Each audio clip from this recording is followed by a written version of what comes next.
우리가 역사적인 인물들을 보면 그들의 인생을 하나의 문장, 하나의 표현, 또 하나의 단어로 우리가 떠올릴 수가 있습니다. 이순신 장군 하면 거북선, 세종대왕 하면 한글 창제, 그리고 미국의 링컨 대통령 하면 노예 해방. 이처럼 사람의 인생은 어떤 하나의 단어로 귀결될 수가 있습니다. 그렇다면 여러분들이 이 세상을 떠난 후에 여러분들의 자녀들과 후손들이 여러분들을 어떤 단어, 어떤 표현으로 기억해 주길 원하십니까? 우리는 좋은 기억으로 또 좋은 이름으로 불리길 원하지만 우리가 이 세상을 떠나고 나서 우리에 대한 평가가 아픔이고 또 슬픔의 단어로 우리가 평가되어진다면 그것은 너무나도 가슴 아픈 일일 것입니다. 그런 면에 있어서 오늘 본문에 나오는 이 에녹이라는 사람, 정말 어떻게 그렇게 기억되어질 수 있고 이런 표현의 사람이 있었을까 하는 정말 부러움의 대상이 되는 그 한 사람이 바로 에녹이라는 사람입니다. 오늘 성경은 에녹을 어떤 사람이라고 표현하고 있습니까? 24절 말씀을 보십시오. 에녹이 하나님과 동행하더니. 에녹하면 어떤 단어가 떠오릅니까? 동행. 다른 사람과의 동행이 아니라 어떻게 하면 하나님과 동행하였다, 이런 표현과 또 이런 인생의 그 마무리를 할 수 있는가, 정말 깜짝 놀랄 수밖에 없습니다. 창세기 5장에서 뿐만 아니라 히브리서 11장 5절에서도 에녹에 대해서 뭐라고 표현하는지 한번 볼까요? 히브리서 11장 5절, 믿음으로 에녹은 죽음을 보지 않고 옮겨졌으니 하나님이 그를 옮기심으로. 죽음을 경험하지 않고 그는 바로 하나님 앞으로 천국으로 옮겨졌다는 것입니다. 그리고 계속 보십시오. 다시 보이지 아니하였느니라. 그는 옮겨지기 전에 하나님을 기쁘시게 하는 자라 하는 증거를 받았느니라. 하나님과 동행했을 뿐만 아니라 그리고 바로 죽음을 경험하지 않고 천국으로 갔을 뿐만 아니라 하나님을 기쁘시게 하는 사람. 그런데 조금 애로사항이 뭐냐면 이 에녹에 대한 기록이 많지 않습니다. 창세기 5장에서는 딱 4절, 짧은 9절이죠. 그리고 히브리서 11장 5절에서 그 유다서에서 잠깐, 너무나도 그의 행적이 짧게 기록되어서 구체적으로 그가 어떤 삶을 살았는지 우리가 파악할 수는 없습니다. 그런데 에녹처럼 하늘로 들림받은 사람이 또 있죠. 열왕기 상하에 나오는 엘리야라는 사람이 있습니다. 선지자였죠. 그러니까 에녹과 엘리야는 공통점이 뭐냐면 바로 죽음을 경험하지 않고 들림받았습니다. 그런데 엘리야의 삶을 보면 납득이 되죠. 왜냐하면 엘리야는 정말 불신의 그 문화 속에서도 어떤 왕의 핍박에도 굴복하지 않고 그런 하나님을 믿는 것이 무엇인가, 왜 말씀에 순종해야 되는가, 또 이스라엘이 왜 회개의 자리로 돌아와야 되는지, 그리고 엘리야처럼 이런 놀라운 기적의 주인공이 없습니다. 그러니까 엘리야의 삶을 보면 그가 하나님 앞에 들림받은 거 납득이 되고 이해가 됩니다. 그러나 에녹의 삶을 보면 그렇게 그가 엄청난 성공과 성취와 업적이 없습니다. 누군가에게 내놓을 만한 그런 것이 없음에도 불구하고 왜 하나님께서 에녹을 동행이라는 그 이유 때문에 죽음을 경험하지 않고 하나님 앞으로 들림받을 수 있었을까? 우리는 먼저 에녹이 들림받은 이유가 무엇일까 좀 추적해 볼 필요가 있습니다. 그러면 이 에녹이 창세기 5장에 기록되었는데 창세기 4장과 5장은 가인의 후손 그리고 아담의 후손의 그 족보에 대한 이야기입니다. 자, 이 에녹이라는 사람이 있는데 에녹과 똑같은 동명이인의 사람이 또 나옵니다. 그리고 여러 굉장히 놀라운 업적과 성과, 화려한 경력을 갖춘 사람들이 창세기 4장에서 나와요. 근데 창세기 5장에 나오는 에녹은 대단한 업적이 없음에도 불구하고 하나님 앞에 들림받은 것을 볼 수 있습니다. 그래서 우리는 에녹과 이 반대편의 삶을 살았던 그들의 삶을 보면서 어떻게 했길래 에녹이 하나님 앞에 들림받았는가, 그 이유를 우리가 하나씩 찾아볼 수가 있습니다. 먼저 창세기 4장 17절 말씀을 볼까요? 창세기 4장 17절에 가인이 아내와 동침함에 그가 임신하여 에녹을 낳은지라. 그러니까 5장에 있는 아담의 후손인 그 에녹과 동명이인이죠. 자, 그런데 가인이 성을 쌓고 그의 아들의 이름으로 성을 이름하여 에녹이라 하니라. 가인이 성을 쌓았다. 이 말은 뭐냐면 거대한 도시를 소유한 사람이 가인이었습니다. 혹시 본인 명의로 어떤 성이나 도시를 갖고 있는 분 계세요? 땅 100평, 200평이 아니라 이 가인은 어떻게 부를 이루었는지 모르겠지만 아들의 그 이름을 그 성에다, 어마어마한 그 도시에 그 명칭을, 아들의 이름을 만들 정도로 굉장한 부를 그가 향유하고 있습니다. 또 그 다음에 화려한 경력을 자랑하는 사람들 나오죠. 20절을 볼까요? 창세기 4장 20절. 아단은 야발을 낳았으니 그는 장막에 거주하며 가축 치는 자의 조상이 되었고. 모든 가축 치는 사람의 조상이라는 뜻은 뭐냐면 굉장히 많은 소와 돼지와 양과 엄청난 그 가축을, 부를 이룬 사람이 바로 야발이라는 사람, 굉장한 성취를 이룬 사람이죠. 또 21절을 보십시오. 그의 아우의 이름은 유발이니 그는 수금과 퉁소를 잡는 모든 자의 조상이 되었으며. 유발이라는 사람은 수금과 퉁소, 음악하는 사람이었습니다. 요즘에 음악하고 노래하는 사람들, 유명한 사람들, 그 하루 수입이 보통 사람의 그 한 달 수입보다 더 많을 정도로 엄청난 수입을 거둡니다.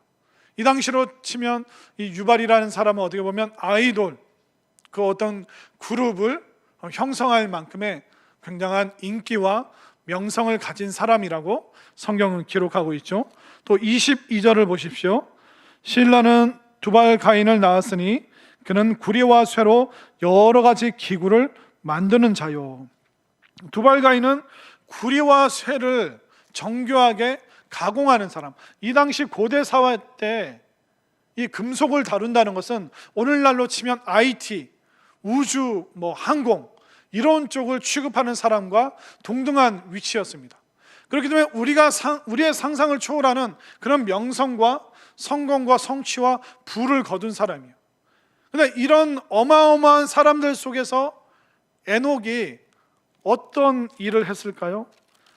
놀라시면 안 돼요. 까무라치시면 안 돼요. 에녹은 한 게 없어요. 에녹은요, 애밖에 안 낳습니다. 진짜예요. 창세기 5장 21절로 가보십시오. 에녹은 65세에 무드셀라를 낳았고, 무드셀라를 낳은 후 300년을 하나님과 동행하며 자녀들을 낳았으며 그는 365세를 살았더라. 애 낳고 365세를 살았더라. 이 당시에 평균 수명이 900살이었습니다. 근데 365세를 살았다는 것은 장수한 것도 아니에요. 어마어마한 부를 거둔 것도 아니고 화려한 경력이 있는 것도 아니고 유명한 사람도 아니고 애만 몇 명 낳았습니다. 그리고 장수한 사람도 아니고 어떻게 보면 단명한 사람이에요. 지금으로 치면 90세를 사는 세월에 35살, 36살, 30대에 요절한, 그 당시 사람으로 봤을 때는 세상을 떠난 사람이에요. 장수한 것도 아니에요. 업적을 이룬 것도 아닙니다. 유명한 사람도 아닙니다. 인기를 끈 사람도 아닙니다. 하나님께서 왜 이렇게 대비되는 사람들을 4장과 5장에서 보여주고 계실까요?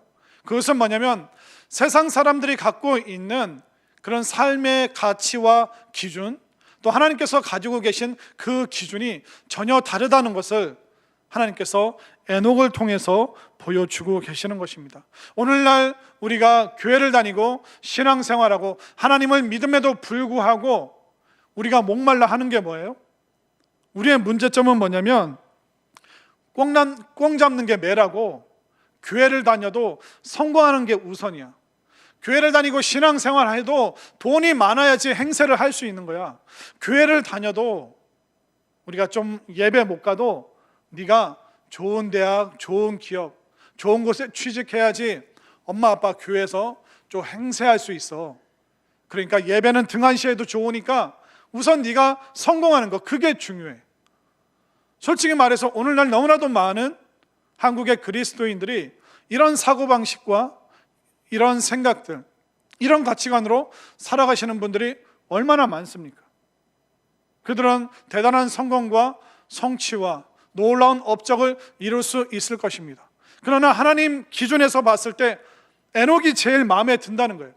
수많은 사람들이 세속적인 그 욕망 속에서 살아갈 때, 그리고 그 욕망 속에서 최선을 다해서 많은 업적과 부를 가지지만 하나님께서는 오히려 에녹을 들어서 보여주시는 거예요. 너희들이 그렇게 풍성하고 놀라운 삶을 사는 거 내가 허락한다. 그러나 내가 정말 원하는 것은 나와 동행하는 사람, 나와 함께 살아갈 수 있는 사람, 나의 길을 걷는 그 사람. 그래서 하나님께서는 모든 사람들이 기억하고 볼 수 있도록 깜짝 놀랄 그 체험으로 그를 죽음을 경험하지 않고 바로 하나님 앞으로 끌어당기시고 올리심으로 모든 그 당시에 세상 사람들, 탐욕과 욕심과 성공에 집착하고 있는 그 사람들에게 상징적으로 보여주시는 거예요. 내가 원하는 것은 나와 동행하는 것이다. 그런 의미에서 오늘날 우리가 조심해야 될 성경 구절들이 있습니다. 디모데후서 2장 20절을 한번 볼까요?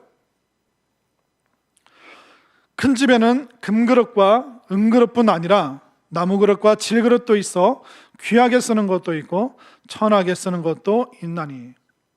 우리가 자녀들을 위해서 기도할 때 뭐라고 기도합니까? 너는 금그릇 되어야 돼, 은그릇 되어야 돼.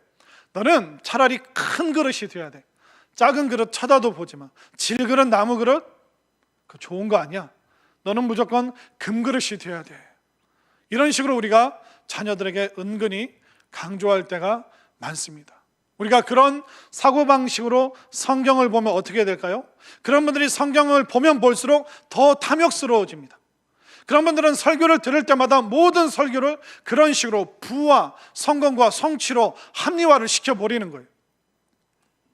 하나님께서 분명히 축복하셨어요. 생육하라, 번성하라, 땅에 충만하라. 그러나 예배를 등한시하고 하나님과 동행하는 것이 무엇인지, 기도가 뭐고 복음적으로 사는 것이 무엇인지 여기에 대한 가치관은 하나도 없이 세속적인 생각과 그런 가치관, 그것이 신앙과 뒤엉켜 있다면 솔직히 여러분들은 뭐에 손대겠어요? 당장 사람들 눈에 보기에 화려하고 내가 행세를 할 수 있고 내가 남들에게 큰 소리 칠 수 있는 세상적인 그 성공과 그 욕망에 더 여러분들 신속하게 손을 댈 겁니다. 우리는 다 금그릇 되길 원해요. 다 큰 그릇 되길 원해요. 그러나 하나님께서 원하시는 것은 깨끗한 그릇.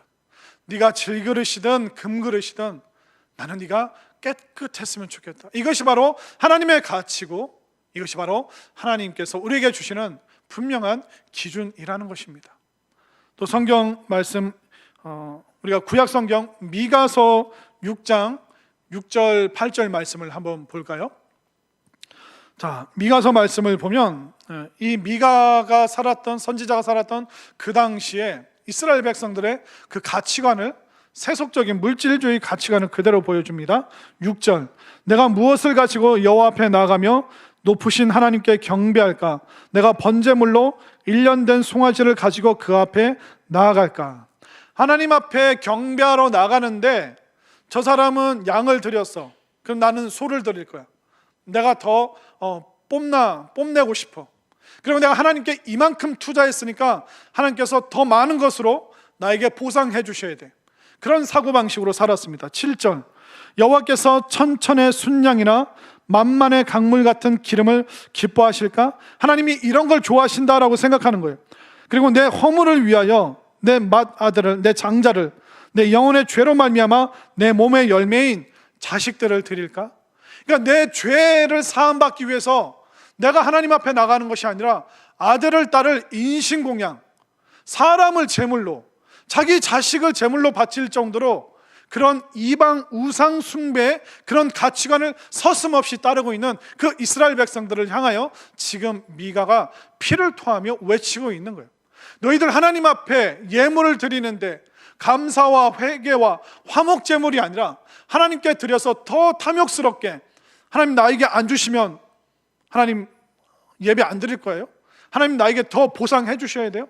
그런 욕망 속에서 살아가고 있는 이스라엘 백성들, 그뿐만 아니라 그들이 동물 제사가 아니라 자기 자식을 바쳐서까지라도 자기 욕심을 이루기 위한 그 물질주의와 탐욕과 그 돈에 대한 집착 가운데 있는 이스라엘들의 모습을 지금 적나라하게 미가서가 보여주고 있는 거예요. 하나님께서 기뻐하시는 것이 무엇인지, 하나님의 기준이 무엇인지 미가 6장 8절에서 분명하게 말하고 있습니다. 사람아, 굉장히 한심하다는 거예요. 사람아, 주께서 선한 것이 무엇임을 내게 보이셨나니 여호와께서 내게 구하시는 것은 오직 정의를 행하며 인자를 사랑하며 겸손하게 내 하나님과 함께 행하는 것이 아니냐. 함께 행하는 것, 이게 뭐예요? 동행. 이제 우리 발견할 수 있는 거야. 에녹이 했던 동행이 무엇입니까? 바로 정의를 행하고 인자를 사랑하고 겸손하게 하나님과 함께 행동하고 그 길을 걸어가는 것.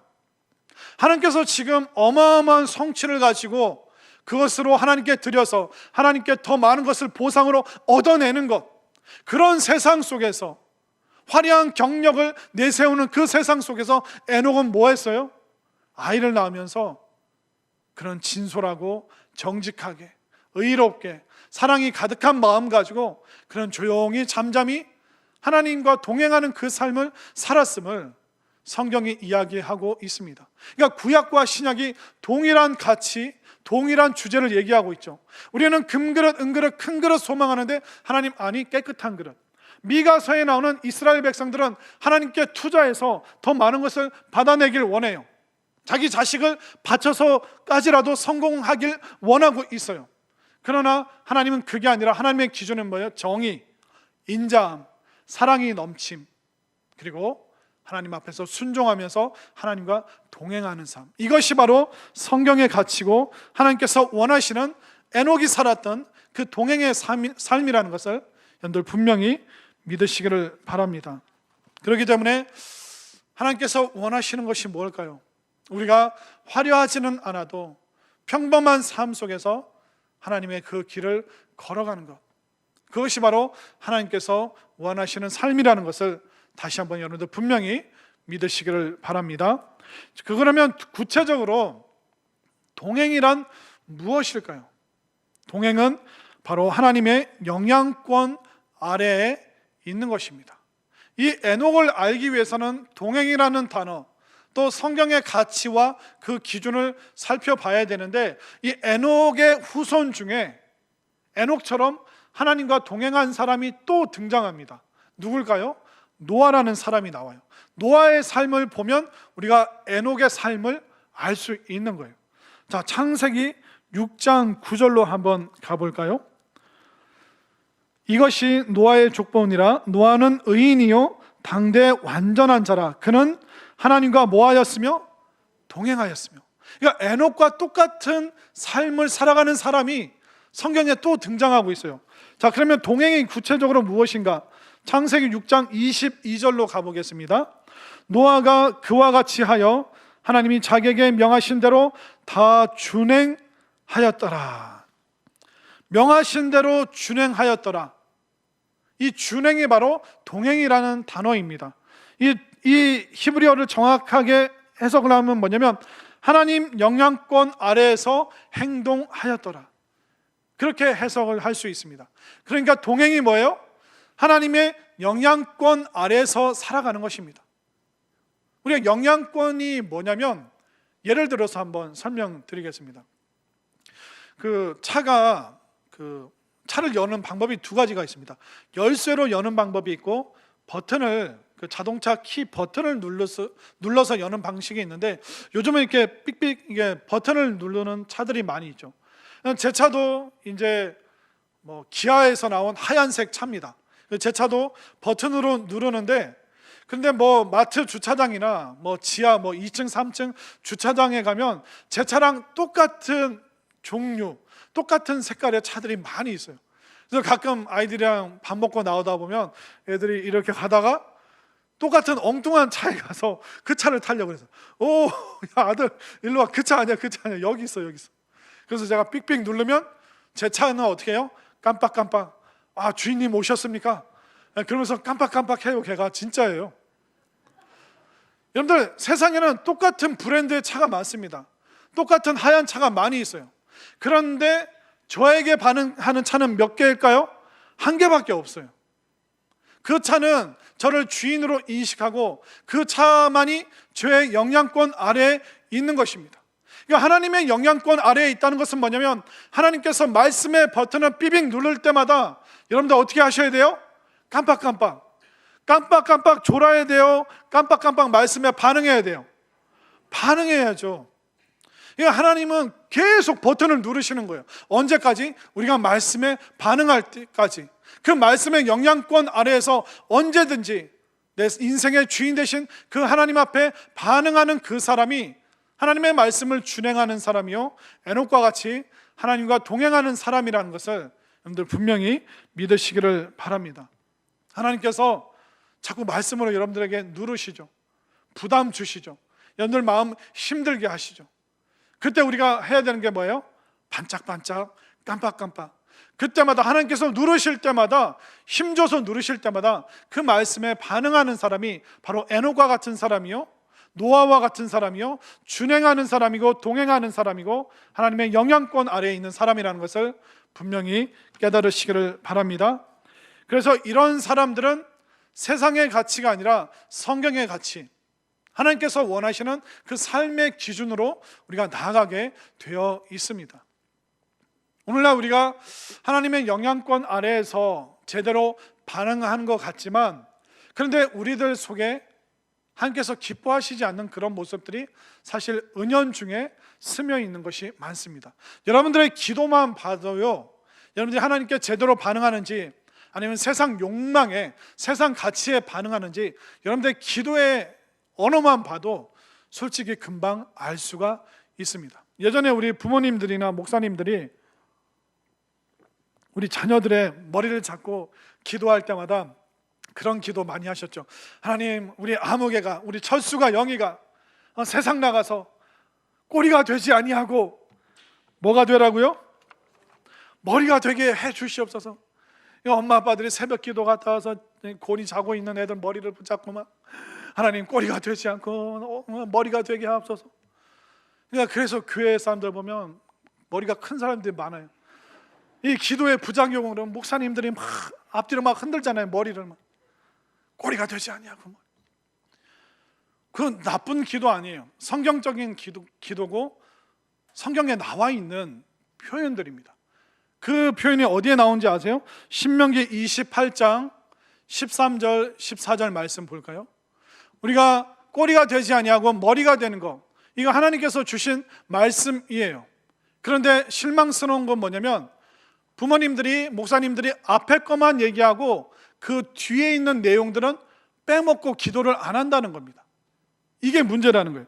자, 신명기 28장 13절 말씀 한번 보겠습니다. 여호와께서 너를 머리가 되고 꼬리가 되지 않게 하시며 위에만 있고 아래에 있지 않게 하시리니, 여기까지만 딱 끊어서 이것만 가지고 부모님들이, 목사님들이 축복 기도하는 거예요. 그러나 하나님께서 원하시는 진짜 기도의 내용은 후반부에 나오는 거예요. 계속 볼까요? 오직 너는 내가 오늘 내게 명령하는 내 하나님 여호와의 명령을 듣고 지켜 행하며, 14절, 내가 오늘 너에게 명령하는 그 말씀을 떠나 좌로나 우로나 치우치지 아니하고 다른 신을 따라 섬기지 아니하면 이와 같으리라. 단서가 있잖아요. 덮어놓고 머리가 되고 덮어놓고 위에 있는 것이 아니라 하나님의 말씀을 준행하고 하나님의 말씀을 붙잡고 하나님과 동행하고 우상 숭배에 빠지지 아니하고 좌로나 우로나 치우치지 아니하는, 그러니까 세상의 가치와 세상의 기준 따라 우왕좌왕하는 것이 아니라 하나님의 말씀이 최고의 기준되고 내가 그 말씀에 반응하고 그 말씀으로 나를 누르실 때마다 내가 반짝반짝 반응하는 그 삶을 살아가면 너희들이 머리가 되고 너희가 위에 있는 존재가 될 것이다. 근데 너무나도 많은 분들이 이 물질적인, 이 세속적인 성공과 성취와 화려한 경력, 이 여기에 우리가 현혹되어서 앞에 있는 부분만 한다는 거예요. 꼬리가 되지 아니하고 머리가 되게 하시고 아래에 있지 아니하고 위에 있게 하시고, 그게 너무 실망스럽다는 거예요. 옛날 부모님들이 좀 뒤에 있는 기도도 해 주셨으면 좋았을 텐데, 머리가 되는 거 하나님의 축복이에요. 위에 있는 거 하나님의 은혜입니다. 그러나 우리 부모님들이 그렇게 기도했어야죠. 하나님, 위에 있지 못할지라도 어디에서든 진실하고 정직하게, 머리가 되지 못한다 할지라도 하나님 어디서나 말씀을 준행하는, 말씀을 떠나지 아니하고 예배를 사랑하는 그런 자녀 되게 하여 주옵소서. 정말 하나님께서는 신실하셔서 우리 부모님들 기도 많이 들어주셨어요. 정치, 재계, 연예계 보면 크리스찬들 되게 많아요. 그러나 사회적으로 무리를 일으키는 사람들 중에 기독교인들 너무 많습니다. 최근에 뉴스를 보면 목사 모녀들이 식당에서 한 행위를 보십시오. 또 어떤 절 앞에 가서 초파일 날 가서 저는 절에 다니는 분들이 성탄절 날 우리 교회 앞에 올까봐 지금 벌써부터 걱정이에요. 니들이 우리에게 이랬으니까 우리도 이렇게 한다 그래 버리면 할 말이 없잖아요. 항상 머리가 되는 거, 위에 있는 거, 세상을 정복하는 거, 이것만 자꾸 가르치다 보니까 세상을 정복하고 유명하고 높은 위치에는 있지만 말씀이 기반이 되지 않고 정직하지 않고 진실하지 않게 부와 성공과 성취를, 그거에만 급급해서 물질적인 거에만 현혹되어 있는 성공한 크리스찬들이 너무 많은 것이, 오늘날 많은 사람들이 교회로부터 등지게 하는 그 이유가 우리가 잘못된 기도를 했기 때문에, 말씀에 반응하지 않고 말씀대로 순종하지 않았기 때문에, 머리가 되고 싶어서 예배와 거룩을 포기한다면 그 사람이 에녹의 삶을 사는 것일까요? 오늘날 얼마나 많은 부모들이 너 대학 가고 너 성공해야 되니까 예배는 좀 등한시해도 돼, 교회는 나중에 가도 돼, 나중에 교회 오던가요? 정말 부모님들이 애를 써도 발버둥을 쳐도 요즘 애들이 교회 올까 말까요? 근데 대놓고 얘기를 해버리잖아요. 네가 머리가 되기 위해서, 위에 있기 위해서, 성공하기 위해서는 예배나 거룩 그거 안 해도 돼, 너 시간 내면 나중에 해도 돼. 얼마나 이 무서운 발언들이 오늘날 가정에서 아무렇지도 않게 그 말을 하는 사람들, 그런 말들이 교회 안에서 횡행하고 있다는 것이 얼마나 가슴 아픈 사실입니까? 우리가 이 사실 앞에서 정직하게 진실하게 반응해야 될 줄로 믿습니다. 그렇기 때문에 우리는 어떻게 해야 됩니까? 하나님의 그 말씀의 영향권 아래에서 그 말씀에 반응하는 사람, 또 우리가 세상의 성공과 그 화려한 것이 없어도 하나님께서 원하시는 진실한 삶이 무엇인가, 그것을 여러분들 꼭 붙잡으시기를 바랍니다. 그리고 이 말씀을 준비하면서 하나님께서 저에게 주신 그 마음이 뭐였냐면, 오늘날 수많은 무명의 에녹을 네가 위로했으면 좋겠다. 오늘날 또 여전히 화려하지 않은 그 삶을, 성공이 아닌 어려운 삶을 살아가는, 그러나 내 말에 반응하는 수많은 에녹들이 있다. 그 에녹들에게 이 에녹의 길이 틀리지 않았음을, 또 이 에녹의 길을 가고 있는 사람들을 네가 좀 위로했으면 좋겠다. 그 심정을 하나님께서 저에게 주셨습니다. 제가 이 말씀 준비하면서 오늘날 우리들 곁에 어떤 에녹들이 있었을까, 그렇게 제가 묵상을 해봤습니다. 오늘 6월 6일 현충일입니다. 또 6월 달은 호국 보훈의 달입니다. 우리가 무명의 수많은 피 흘린 에녹들이 있어요.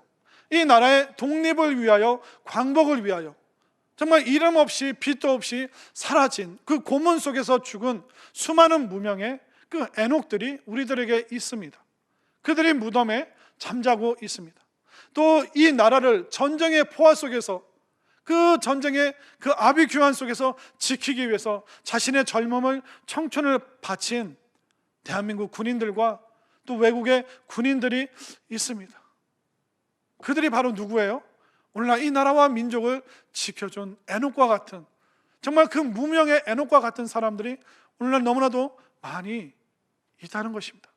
그들로 인하여 우리가 너무나도 행복하고 평안한 나라에서 살아가고 있는 것이죠. 그리고 저 개인적으로도 정말 기억되는 수많은 에녹의 사람들, 말씀에 반응하고 말씀에 순종하고 정말 선한 길, 사랑의 길, 은혜의 길을 선택하여 걸어왔던 수많은 에녹들이 사실 저를 만들어 주었다라고 저는 고백하고 싶습니다. 저에게 있었던 에녹이 누구였냐면, 제가 신학교 때 서울에 있는 교회에서 신학교 1학년 때부터 그 교회 고등부에서 사역을 했습니다.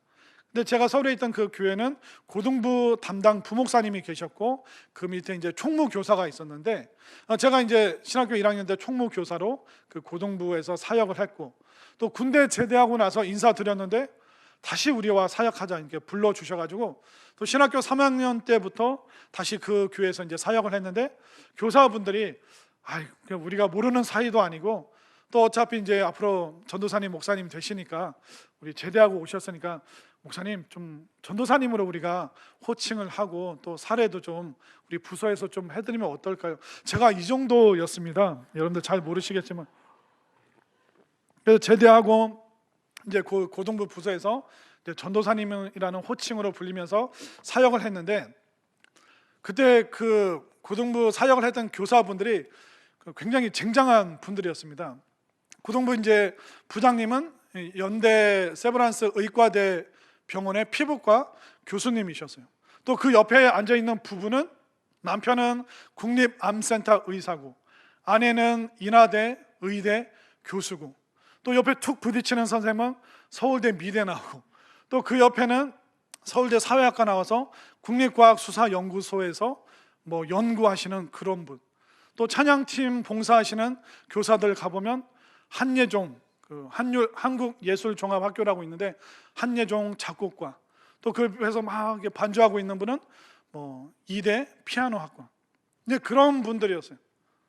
그런 분들과 이제 함께 4년을 이제 사역을 하고, 이제 대학원 되면서부터 신학대학원 가서는 거의 풀타임에 가까운 그런 전도사 사역을 다른 교회에서 했습니다. 그러니까 그 교회에서 차로 한 30분 떨어져 있는 다른 곳에서 사역했는데, 거기서도 고등부 전도사 사역을 했는데, 이때 이 두 번째 교회 고등부 교사들 구성원이 누구였냐면 대부분이 10명 중에 대부분이 재봉틀 하시는 분들. 그러니까 동대문 그 옷 파는 곳에 그 옷을 원단을 가져와서 그 원단으로 막 재봉질을 해서 옷을 만들어서 동대문에 납품하는 그런 분들이었어요. 그리고 어떤 분들은 또 포장마차 하시면서 또 학생들을 사랑하니까 뭐 주일날 막 오뎅을 어묵을 막 끓여서 이렇게 교사들이나 임원들에게 주시는 그런 분들. 너무 이게 극과 극으로 차이가 나지 않습니까? 어떻게 보면 한쪽 그룹은 우리 사회에서 엘리트라고 말할 수 있는 그런 분들이에요. 또 어떤 분들은 힘들게 정말 고민 가운데 삶을 살아가시는 그런 분들. 근데 동일하게 이분들이 고등부 교사 역할을 하셨습니다. 그리고 참 희한한 게 뭐냐면, 사회적으로는 너무나도 다른 삶을 사시는데 공통점이 있었어요. 그것은 뭐냐면, 그분들의 공통점은 따스했고 또 부족한 전도사의 모든 실수를 용납해 주었다는 것. 이것이 제가 경험한 두 가지 공통점이었습니다. 여러분들 사회적으로 성공하고 유명하신 분들 깍쟁이고 까다로울 것 같죠? 그렇지 않습니다. 정말 하나님의 말씀의 영향권 아래에 있고 하나님의 말씀에 반응하는 사람들이 얼마나 순수하고 얼마나 귀한 분들인지 제가 느꼈어요. 제가 첫 번째 있던 교회에서 전도사 사역하면서 이게 뭐 여러 가지를 막 준비를 하죠. 행사 준비를 하는데, 그런데 제가 뭐 잘 몰라서 물건을 3,000원짜리를 사왔어요. 근데 다른 데 가면 1,000원짜리가 있는 거예요. 그 선생님들이 어떻게 했을까요? 전도사님 무슨 사역을 이렇게 합니까? 10원짜리 한 장 또 귀한 헌금인데 이렇게 쓰시면 됩니까? 이런 말 저 한 번도 못 들어봤어요. 제가 사왔는데 이 물건들이 2,000원이나 더 비싸네요. 어떡하죠? 그러면 선생님들 하나같이 잘하셨어요. 뭐 1,000원이면 어떻고 3,000원이면 어때요? 저희들이 할 일을 전도사님이 대신 해주셨는데 다음엔 저희들이 같이 갈게요. 전사님 혼자 하지 마시고 저희들 같이 가드릴게요. 이런 분들이 바로 첫 번째 교회에서 만났던 분들이었습니다. 그분들은 너무 따스했고요, 한 번도 그분들로부터 질책이나 혼나본 적이 없습니다. 얼마나 덤벙덤벙거리고, 신학생이니까 그때 제가 20살, 21살 제대하고 24살, 5살 그때 실수를 많이 하는데 한 번도 그분들이 이상한 눈초리로 보거나 깍쟁이 짓을 안 하셨어요. 저에게는 따스했던 기억밖에 없습니다. 또 힘들게 어렵게 사시는 그분들과 함께 고등부 사역을 하면서 꾸려갈 때도 젊은 전도사가 실수할 수도 있잖아요. 그러나 한 번도 그분들이 실망했어요. 전사님 그거밖에 안 되세요? 그런 말 안 하셨습니다. 그분들은 늘 격려해 주셨고 뭐라고 하셨냐면, 전도사님 매주 말씀에 은혜 받고 있어요. 전도사님 지금 너무 잘하고 계세요. 화이팅 화이팅. 저는 그 두 교회, 그분들의 신분과 삶과 그 모든 것이 다른 삶을 보았지만 그분들은 하나님 말씀 앞에서 반응하는 사람들이었어요. 그 말씀 앞에 순종하는 사람들이었습니다. 그리고 그분들은 따뜻했고 비난과 비판은 없었습니다. 바로 그분들이 오늘날에 한 명의 그 목사를 만든 분이라는 것을 저는 정말 자신 있게 고백할 수 있습니다. 제가 속하고 있는, 또 우리가 함께 예배드리고 있는 우리 성산의 공동체로 이 무명의 에녹처럼 정말 따스하고 사랑이 많고 정말 서로 격려할 수 있는 그런 아름다운 공동체임을 저는 믿습니다. 확신합니다. 추워도 의심하지 않습니다. 그렇기 때문에 우리는 그걸 알아야 돼요. 이게 교회구나.